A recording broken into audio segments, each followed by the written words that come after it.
Cody sprained his ankle right now, right here. It hurts Literally so bad. So we're gonna go over tissue healing timelines. Yes. From the moment Tanya got smacked with the pipe to when they walk into our office potentially.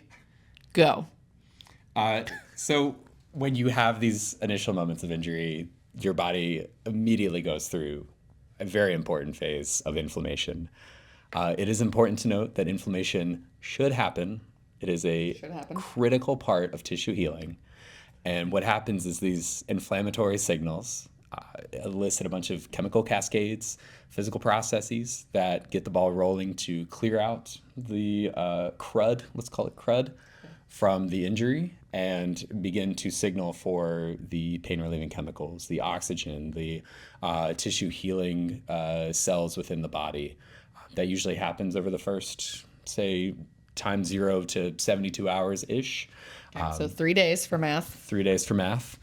And beyond that, things start to move into a proliferation phase where the body is accumulating all of these new cells, these new ways to build blood vessels, if this is the case, or anything beyond that. That typically happens from, let's say, day 3. Over the next couple of weeks-ish, 2 to 4. And then beyond that, you start to get into more of a remodeling or a maturation phase of tissue healing where the proliferative stuff is finding its way out, and the long-standing tissue changes that come from loading from the activities that we do in the day-to-day are going to start to induce the stresses that are necessary to rebuild healthy tissues. So for things like what we see often, right, like tendonitis, symptoms, hey, I got this thing, kind of flared up on me. When do we see a change, and how do we address it differently when we're going from, hey, this flared up 1 to 2 weeks ago to, hey, it's been 7 months. Now what do I do? Where are we at in our tissue healing, and how do we change our approach to it? I was going to go back and say another thing I'll tell clients is think about when you cut your skin and the formation of a scab, and then what happens when the scab finally falls off, and then what your skin looks like. That's a good example of an acute injury that healed and matured. So thinking about the timeline that actually entailed, it's not that dissimilar if you're drawing an analogy to other structures. Obviously, other structures have different levels of blood supply, so that affects the timing on certain things. The severity of the injury affects the timing of things. But I think getting to your point, Daniela, where the idea of like itis versus osis and timing, and there's evidence that chronic can be 4 weeks plus. So really at the end of the day, the tissue healed or tried to heal well, but either just did not due to maybe recurrent micro traumas or cruddy, just got cruddy. Got cruddy, I think, in a way, but I think what happens physiologically is actually the tissue itself, if we're talking about a tendon specifically, it loses elastic properties, so it doesn't have that supple elasticity to it anymore. It gets weaker, so it's kind of more feeble. It can't put up with loading, which is usually the critical component to it. Tendons themselves don't have really good blood supplies, so again, they're delayed in healing, or their length of healing can take a lot longer.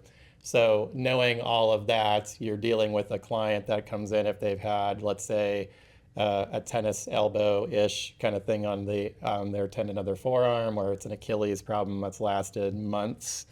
Realistically, it's probably not acutely inflamed in those first 72 hours anymore. It's probably more in that second to last phase, just never really evolved out cleanly. And there's different ways you have to manage that, because you can't just treat that like an acute injury anymore. For people who have recurring, so I sprained my ankle again. I've done it twice since we've been sitting. Well, so Cody twisted his ankle twice in the last, 4 minutes sitting here. How does that affect then our tissue healing after the 4th and 5th ankle sprain? And how are we approaching that ethereally, potentially, versus the first moment that it happened, or first ankle sprain? I think two things that popped in my head was you have to fully respect the severity of the injury. Did it actually really heal well?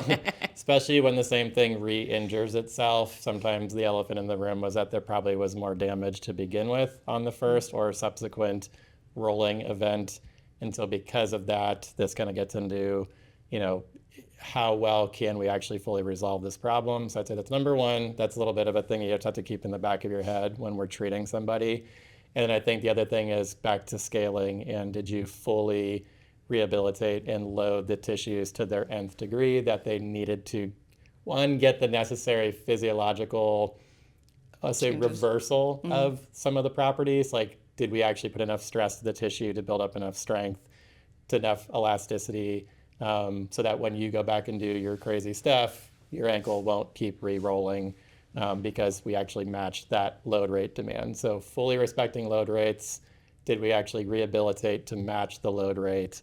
Yes or no? I think that's where that can get into a problem. So the clock starts as soon as it happens. Basically, don't go 4 weeks without handling it. Yeah. Or else it's just going to be a bigger comeback. Yeah.